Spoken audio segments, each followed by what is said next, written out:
Welcome to this explainer. We're on the web literally every single day, right?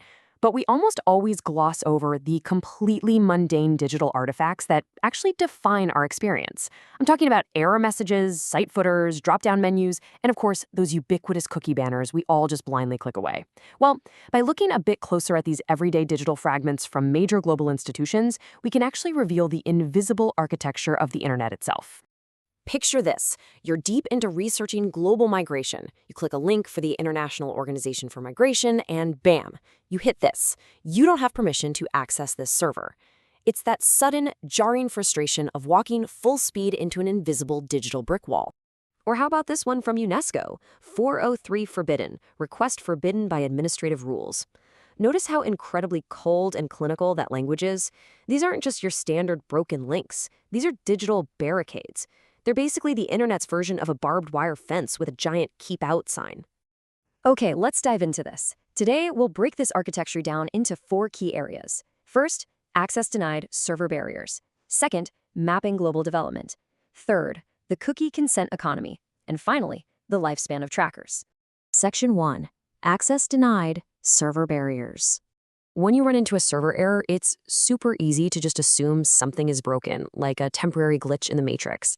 But these are often highly deliberate tools of control.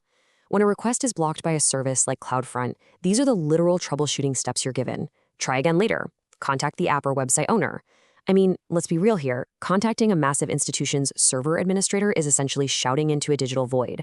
It firmly reminds the user of their absolute powerlessness in this digital exchange. And this control, it isn't just about blocking access. It's also about institutional distancing. Take a look at this standard footer from the BBC. The BBC is not responsible for the content of external sites. It's just another type of boundary line. Institutions keep a tight grip on what you can access on their servers, but the exact second you step off their digital property, they instantly sever all liability.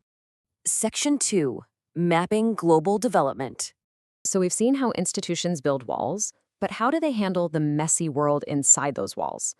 And this brilliantly illustrates how a colossal entity like the World Bank attempts to organize the world's problems. They use a surprisingly neat digital taxonomy. If you look at their development topics, they group incredibly complex human challenges into 3 clean, alliterative pillars: people, planet, and prosperity.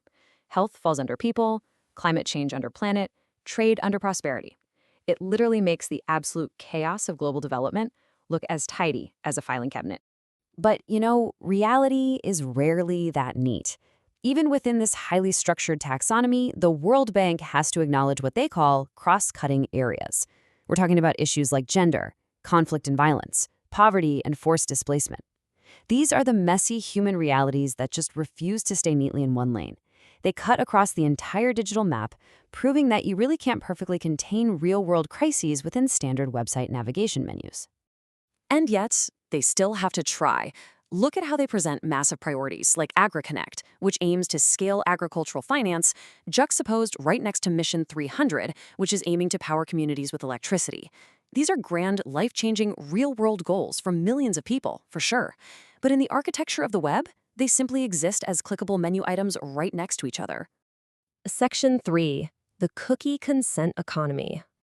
Now, what's really interesting about this is what happens when they actually let you in. We've talked about what institutions keep you out of, but take a look at this sheer disproportionate volume of data pulled directly from the World Economic Forum's cookie declaration. Get this, they only use 48 necessary cookies to actually make the site function, but hovering completely out of sight are 186 performance cookies and 107 marketing cookies. That is a staggering amount of invisible trackers watching your every move. Let's actually define that massive slice of the pie chart, performance cookies.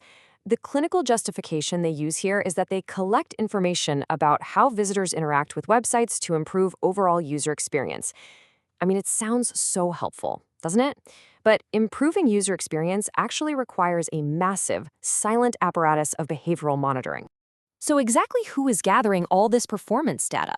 Breaking down the actors on the World Economic Forum site, Google is deploying a whopping 97 different cookies. The analytics company Chartbeat deploys 33. YouTube, which is obviously owned by Google, adds another 25. The architecture of the web literally means that when you visit one institution's site, you are simultaneously inviting a dozen other massive tech companies straight into your browser. And here is a number that should really make you pause: 10. When you click accept on that consent banner at the World Economic Forum, your consent doesn't just apply to that one single page. No way. According to their own declaration, your consent applies across 10 different cross-domain properties, including their events page, their intelligence page, and various international domains. Your one click echoes across their entire digital empire. Section 4. The lifespan of trackers. The sheer volume of trackers is clearly overwhelming, but exactly how long do these digital shadows stay attached to you? So the crucial point is understanding the difference between a session cookie and a persistent cookie. A session cookie is essentially a temporary guest pass. It deletes itself the exact moment you close your browser. But a persistent cookie? That's a permanent digital resident that stays on your device long, long after you've navigated away. Let's move on and see how this builds, because the results are honestly mind-blowing. Buried deep in the fine print of these cookie policies are some truly extreme lifespans. A Google test cookie might last 1 day. A LinkedIn tracking cookie lasts 1 year. A SoundCloud widget cookie will literally sit on your device for 10 years. And a Baidu HM account cookie, which is used to track you across marketing channels, has a maximum storage duration of 14 years. If you accept that cookie today, it is legally permitted to track you until the end of the next decade. Which brings us right back to this incredibly familiar prompt seen across institutions from Pew Research to the WEF. Accept all cookies or manage consent preferences. It is the ultimate illusion of choice. The design heavily nudges you to just click accept all, because managing means you have to manually sort through hundreds of confusingly named scripts and third-party vendors, and who has time for that? And that brings us to the end of our explainer. Every single time we face a server barrier, navigate a drop-down menu, or hastily click accept on a cookie banner just to read a quick article, we are interacting with a massive, invisible architecture of control and surveillance. So, I'll leave you with this question. Between the 14-year trackers, the cross-domain consents, and the 403 forbidden barriers, what invisible digital contracts are you signing today? Thank you so much for watching, and keep questioning the digital world around you.